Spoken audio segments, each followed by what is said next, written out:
Okay, so Here we we are are back. again. We're back. I'm gonna grab it. So just to let our viewers know that we had some technical difficulties and Google Hangouts stopped recording and we were still talking. So what we're going to do is we're going to jump back to where we left and we're going to merge the videos later and put that on our website, bridge.educ.msu.edu, for you to watch later.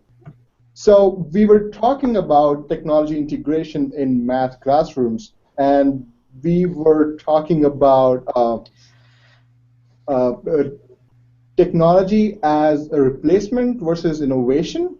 And um, I know that Liz was talking when we lost the video, but feel free to jump in, you guys. If Liz, you want to continue, go ahead, and if not, Ryan or Sam, you can jump in, and we can continue our conversation. I think where we left off was the choice of whether to use innovative technology or to use replacement. And what I was speaking about was that I typically, depending on the application, try to give my students a choice just because of the comfort level of my students in trying to integrate UDL.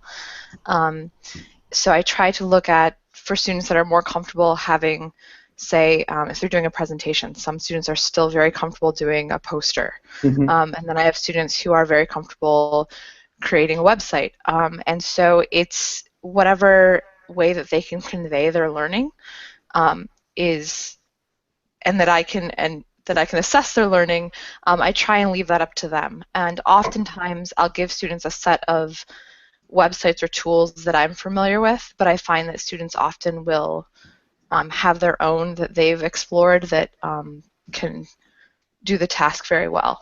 Right. And I really agree with kind of Liz's mindset, where it's really about the students' learning and the students' experiences first, and then thinking about how can the technology support that, rather than thinking of this technology first and saying, oh, I really want to use this technology, so I'm going to make it happen. Right. To me, that's kind of getting it backwards. I think you really need to think of the learning goals and where the students are starting from, and then make choices about what kind of technology to use to try to meet that. That's also the mentality that I try to take as well. Right. So, Sam, is that does that resonate with what you are doing in Russia, or Ryan's in Russia, yeah. sorry, Ryan, does that resonate with your work in Russia?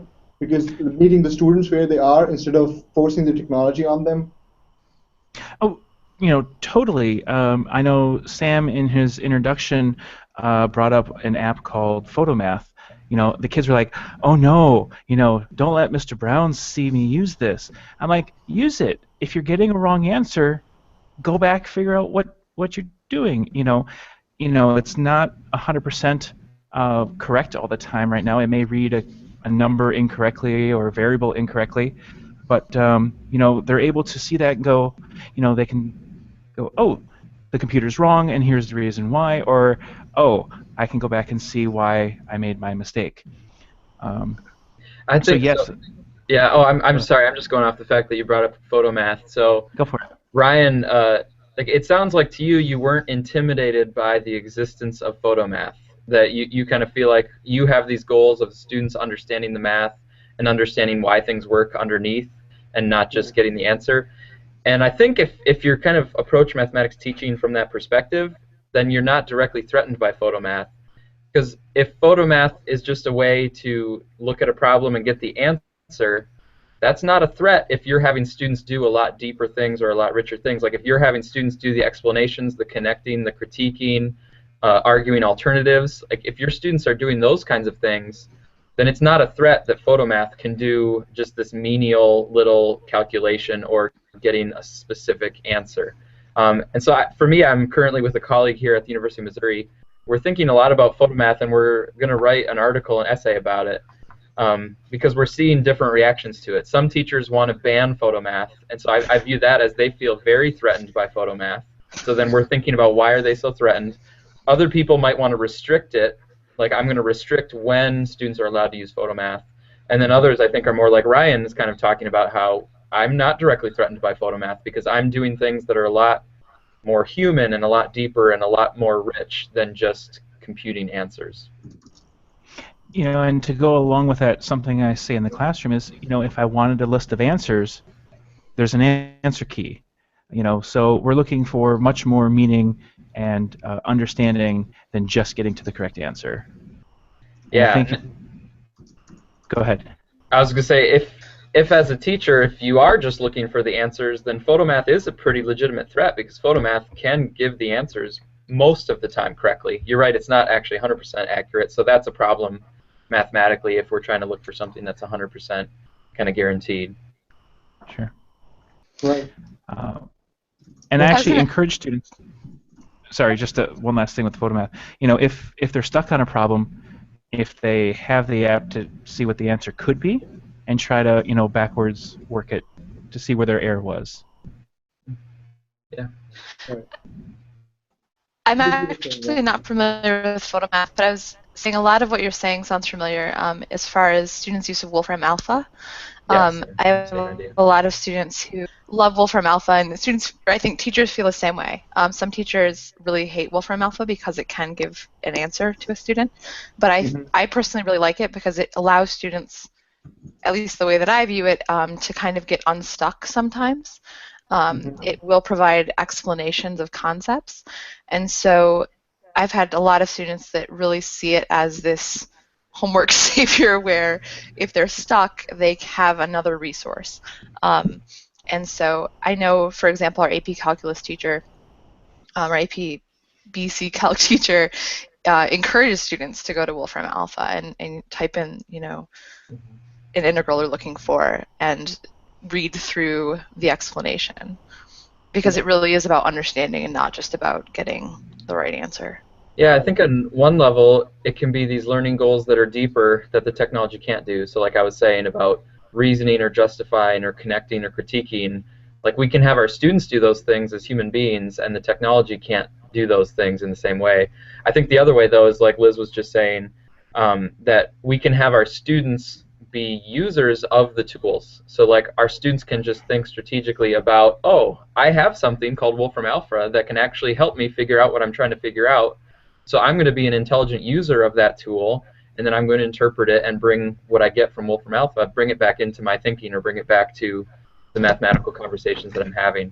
So for me, that also is a kind of a richer learning goal to say, oh, I want my students to know that there are tools around that do these things for you, and so you can be the user of them. Again, I don't think that's a direct threat, kind of just like Liz was saying. She's saying that can be something great for the students to know that it exists. And to connect to what the two of you are saying, I've just recently started using, and I'll probably mispronounce the website, but it's Desmos Online Calculator. Yeah. Using the exponential growth, and with just having the kids play with the numbers, they're manipulating all these different graphs. They're having 2 or 3 or more up on the screen, so they can actually see, if you change the growth factor, you change the y-intercept, how it affects the graph completely. So not just looking at one solution, but looking at the whole mathematics behind it of, if I tweak this, how does that affect, and then they're able to have a much better understanding. Right. So it's a great conversation about these resources that students could use to get unstuck and to understand the concepts better. But there's also the idea that Liz kind of talked about in her introduction. She said that she uses Minecraft to teach them about scatter plots. And I find that very interesting because this is meeting students exactly where they are. They enjoy playing games, and let's use games to teach them these concepts, as opposed to the ideas of using interactive apps that have one specific or multiple functionalities inside the math domain. So where are you guys on using games or other applications that were not intended for the purpose of teaching math? Let's start with Sam. Oh, sure. So in my, my growing experience using one-to-one tablets, I actually have found some success with using what I would call non-mathematical apps. So things like iMovie, just any kind of sort of like photo editor or video editing software. And so that's something that they might use anyway, and some of my students do use that anyway. Right. But then what I tried to do was think about how can I take the fact that they use, video editing. Like we have videos all over the place now. Everybody's on YouTube all the time and Vine videos and all this stuff. So I was thinking, how can I use that to do something mathematical? And one thing that I did that I feel was fairly successful was I used video editing to kind of entice students into building a rich argument, like actually pretty much like a mathematical proof. And I have to give some credit to Dov Zaskis because I was kind of inspired by his research. But what I did was I had the students, here's a mathematical conjecture, and so I can have the students try to prove that conjecture. Nothing really fancy there. But what I did to try to make it more rich and get more interaction about it was I said, okay, you're not just going to write a proof of this conjecture. What I want you to actually do is write a little script of these two characters where one character is trying to lead the other one through the proof, and the second character is not understanding it and is like sort of getting confused or getting lost in the proof, or is thinking from a different kind of angle. So instead of just giving a straightforward proof, they have this kind of back and forth of like, here's an idea for the proof, but then we take a left turn and then we course correct back here, and then we are a little confused, but we clarify that it is working out, and then we end up getting a proof. But what they did was they wrote the script, and then they filmed it with their iPads, and then they can edit it together, and then they can present this kind of short little proof play. But by doing that, they had a lot more interaction about the actual mathematical ideas in the justification than if they were just trying to write down a straight proof. Right. But that's not a mathematical app. It's not like a proving app. That was just iMovie. Yeah. So I jump to Ryan on the same topic. Ryan, in your experience, because you also talked a little about games and other apps that are not intended for the purpose of math, do you think playing games can really help students learn math? Well, yes. I think they're using their skills without realizing that they're using those skills. And I have a list that I know was placed up on the website. But one of the ones that my kids really enjoy, it's called Factor Samurai, and it's very similar to a Fruit Ninja type of game, where they're slashing instead of fruit, it's numbers. So you have to slash all the composite numbers, but you'll get penalized with slashing prime numbers. So they're already with sometimes it's just a one player, sometimes other people are looking on, so they're all yelling at the machine, get the 24, oh, now it's a 4 and a 6, get those. So they're really getting into it, where it's just a basic game referencing another game, but the kids really get into it. They don't really think that they're working on those skills, but they are really refining them. Right. So jumping on to Liz, what does your experience with Minecraft say? Do you agree with Sam and Ryan on this? Yeah, I've had mixed results, if I'm honest, with math games. So sometimes I've used traditional math games, well, I guess traditional, but video games that essentially just reinforce rote skills. And I've had mixed results with those. Some students really improve in their skills by playing those games, and other students, I feel like it's very engaging for them, but not necessarily productive. I know last year I experienced a time where I had students do a web quest, and as part of that web quest, they had a chance to play various math games. And I found that when I assessed their learning after, they had not learned as much as I was hoping they had. With Minecraft, I really think that I've played Minecraft a little bit. Actually, the idea to do scatter plots in Minecraft came from a student. He suggested and explained to me how it could be done, and said, I really think this is great. And the fact that you can make signs in Minecraft, so the fact that you could have to discuss labels and discuss appropriate labeling and scales. We definitely talked a lot more about scale when we used Minecraft than we would have had we just done it on paper and pencil, because we had to talk about how the blocks were spaced out when we did the scatter plot. And so it was very effective in that regard, and the fact that the kids were playing Minecraft in class, just that idea for them, Right. was very engaging, and they were very excited about it. I personally would like to incorporate Minecraft more into the classroom, but that's been the only opportunity that I've kind of come across naturally so far. Right. I think in general, I myself love games. I love reading about, for example, the Institute of Play. I subscribe to their newsletter, and they have some really great ideas as far as incorporating ideas from games into education. Just the idea of engagement and immediate feedback and all of those things are fantastic. Right. So a follow-up question on that. So in what role does the student feedback play in such situations, especially when they're doing something that they really enjoy, and you know that student feedback is also important. So what role does that play in your work?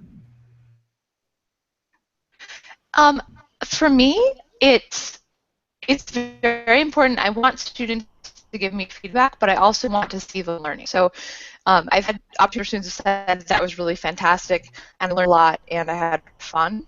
And there's other times where students kind of just say, and I don't necessarily get the learning part of it. And so I always try and assess back and reflect that I want that intersection of fun and learning, because I do need to meet the standards that I'm supposed to meet, and things like that. So student feedback is very important, though. Yeah. So jumping on to Ryan, a similar question, but so Liz talked about like looking back and thinking of feedback. If as a teacher, what about if I want a quick feedback from my students and I want to do something about it now? What can I do about that? Okay. Again, with the list of apps that I provided, one of the ones that I use all the time, and it's free, it's called Plickers, where I know a lot of schools don't have money for the handheld clickers, so it's a play on words there. But you get what looks kind of like a QR code, and each kid gets that. They can glue it into their notebook. It can stay in their locker. It costs just what a piece of paper costs.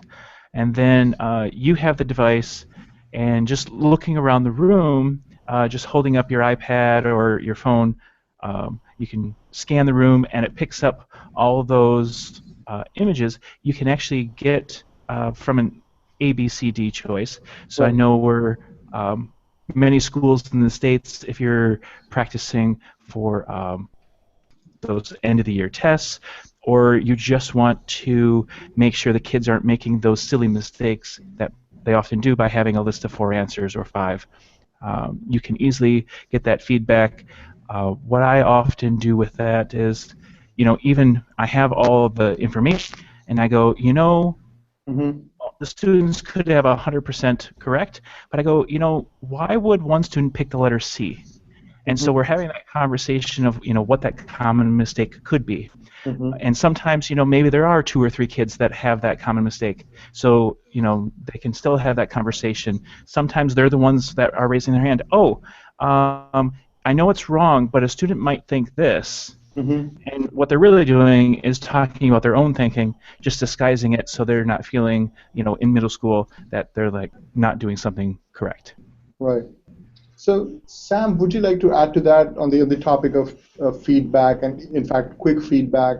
And how do you look at it from a research perspective?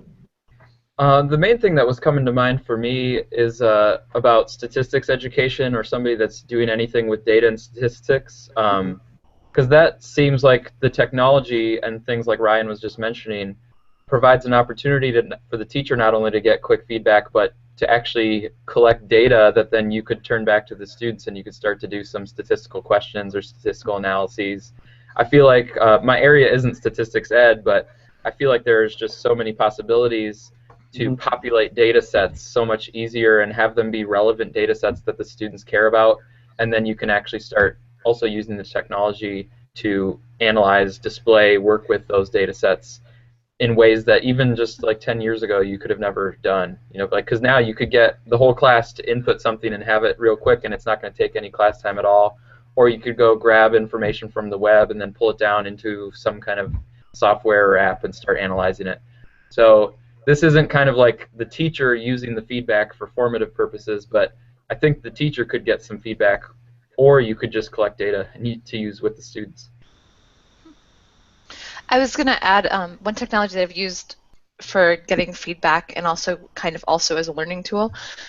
We used the TI Navigator system last year. I don't know if you're familiar with it, but with TI Inspires, and then the Navigator connects them all together.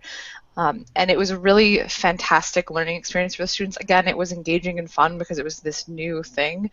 Our school actually did not have a set of them, but our ISD owned a set that you could rent out. So we were able to use it for a week, and it allowed me to basically screen capture everyone at a given point and then display that for all students. And of course, there's some question there if you don't want to display students or embarrass students by displaying their names. So it was all done anonymously. So it was just 20 graphs displayed on the board, and we could discuss differences that we saw in people's graphs, and that I think gave students a chance to self-assess and gave me feedback on how the lesson was going, and gave students feedback on where they were individually, because they obviously knew which was their graph. And likewise, even without the TI Navigator system, that could be done since we have one-to-one laptops in the classroom at the school I'm currently at, with screen capture software. And if teachers have students with phones but not tablets or laptops, I think it's called Poll Anywhere. I don't know if anyone else has heard of it. But like Poll Anywhere, you can just use with the students' phones. So you don't even have to have laptops or anything. So I'm trying to think of ways to wrap this around, because we talked about general applications, we talked about mathematics-specific applications, we talked about games, and we talked about applications for providing feedback. So how do you, as a teacher and researcher, use mediated applications and to support student learning of important mathematical ideas? For me, actually, Desmos is one that I use quite a bit that Ryan already mentioned. But for me, that's been easier to use as a graphing calculator that's a bit more intuitive and that students can have on their smartphones or on their tablets instead of having to have a separate piece of hardware like a graphing calculator. So that one we used pretty regularly to do lots of different things. It does really good stats things, it does algebra things, and it gives you the dynamic. You can drag your sliders and see how the different parameters affect things. So that's a common one. But then other than that, to me, I actually mostly use kind of like the general apps like I was talking about with iMovie, or different note-taking ones like Notability, where they can write their work. A nice thing with Notability is students can write their mathematical work kind of like they would do with a piece of paper, so that would be like a replacement use of it, which is fine. But the innovation is with Notability that you can actually record audio in sync with the writing, so you could actually have a verbal explanation go along with the writing, and then you can use different colors and resize things and stuff. So I've used that as a way to kind of, and because the students are comfortable with it, they can represent their mathematical thinking a little bit more dynamically than with just paper and pencil. How about you, Ryan? How do you try to balance the use of apps to support student learning? Well, kind of going with what Sam does, just trying to not use it just to use it, but to actually integrate it a little bit more. Very similar to Notability, I've used Explain Everything in the past, which is very similar, and having the kids try to make their own, brand of Khan Academy type of videos, where they're either, explaining the process or explaining how to, explaining the algorithm. But yeah, just very similar to what Sam said. Right. And Liz?